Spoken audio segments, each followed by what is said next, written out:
நம்ம ஊர்ல நீங்க பாத்தீங்கன்னா பல மதங்கள் இருக்குது ஃப்ரெண்ட்ஸ். அந்த மதத்துக்கு மேல பல்லாயிரக்கணக்கான கடவுள்கள் இருக்காங்க. பட் எல்லா மதத்துக்காரங்களுமே எல்லா கடவுளை ஃபாலோ பண்றவங்களுமே காமனா ரெண்டு விஷயம் சொல்லுவாங்க. என்னோட கடவுள் வந்துட்டு பயங்கர பவர்ஃபுல்லான ஒரு ஆளு, அவர் நினைச்சா என்ன வேணாலும் பண்ண முடியும் அப்படிங்கிற மாதிரி சொல்லுவாங்க. ரெண்டு, அவர் ரொம்ப ரொம்ப நல்லவர், யாருக்குமே கெடுதல் நினைக்க மாட்டாரு, இந்த உலகத்துல இருக்கிற எல்லாத்தையுமே நல்லா பாத்துக்கிறது அவரோட பொறுப்பு அப்படிங்கிற மாதிரி சொல்லுவாங்க. ஆனா இந்த மாதிரி எல்லாம் இருக்கிறதுக்கு வாய்ப்பே கிடையாது. நம்மளோட ஐடியா ஆஃப் காட் உண்மையா இருக்கிறதுக்கு எந்த வாய்ப்பு கிடையாதுன்னு சொல்லிட்டு ஆர்கியூ பண்ற ஒருத்தர் தான் எபிகுரஸ். எதனாலனா நம்ம உலகத்துல நிறைய ஈவில்ஸ் இருக்கு. கொலை கொள்ளை கற்பழிப்புன்னு சொல்லிட்டு மனிதர்கள் பண்ணக்கூடிய ஈவில் ஒரு சைடுல, எர்த்குவேக் ஃப்ளட்னு சொல்லிட்டு நேச்சுரல் டிசாஸ்டர்ஸ் ஒரு சைடுல. இந்த மாதிரி விஷயங்கள்னால நம்ம எல்லாருமே பாதிக்கப்பட்டு இருக்கிறோம். மனிதர்கள் மட்டும் கிடையாது, ஈவன் புழுப்பூச்சிகள் கூட பாதிக்கப்பட்டு இருக்குது. சோ கடவுள் ஒருவேளை ரொம்ப நல்லவரா ரொம்ப பவர்ஃபுல்லா இருந்தாருன்னு வைங்களேன், இந்த மாதிரி ஈவில் இல்லாம ஒரு உலகத்தை படைக்க வேண்டியது தானே அப்படின்னு சொல்லிட்டு ஒரு கேள்வி வருது இல்ல. இதைத்தான் வந்துட்டு எபிகுரன் பாராடாக்ஸ் அப்படின்னு சொல்லுவாங்க.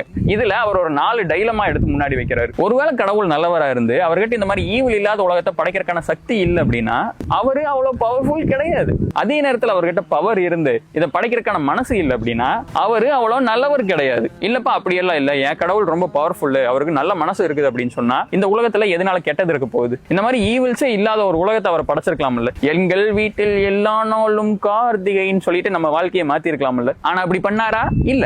4வது, ஒருவேளை அந்த கடவுளுக்கு பவரும் இல்ல, அவருக்கு நல்ல மனசும் இல்லை அப்படின்னா அவரை நம்ம எதுக்கு கடவுள்னு கூப்பிடணும் அப்படின்னு சொல்லி கேட்கிறாரு. பேசிக்கலி என்ன சொல்ல வர அப்படின்னா, இந்த கடவுள் எதர் பவர்ஃபுல்லா இருக்கலாம் இல்ல நல்லவரா இருக்கலாம், ஆனா ரெண்டுமே இருக்கிறதுக்கான வாய்ப்பு இல்ல அப்படிங்கிற மாதிரி சொல்றாரு. சோ நம்ம மதங்கள்ல கூறப்படுற மாதிரி நம்மளுக்கும் கடவுளுக்கும் அவ்வளவு பெரிய வித்தியாசங்கள் இல்ல அப்படிங்கிற மாதிரி சொல்றாரு. இதை பத்தி நீங்க என்ன நினைக்கிறீங்க? ஏன்னா இப்ப நம்ம எல்லாருமே கடவுளை வணங்குறதுக்கான காரணம் என்னன்னு கேட்டீங்கன்னா, அவர் நம்மளுக்கு மேல இருக்கக்கூடிய ஒரு பவர், அவர் ரொம்ப நல்லவரு, வல்லவரு, நாளும் தெரிஞ்சவரு, ரொம்ப பவர்ஃபுல்லான அப்படிங்கறதுனாலதான் நம்ம உட்காந்து வணங்கிக்கிட்டு இருக்கிறோம். ஆனா இதெல்லாம் கிடையாது.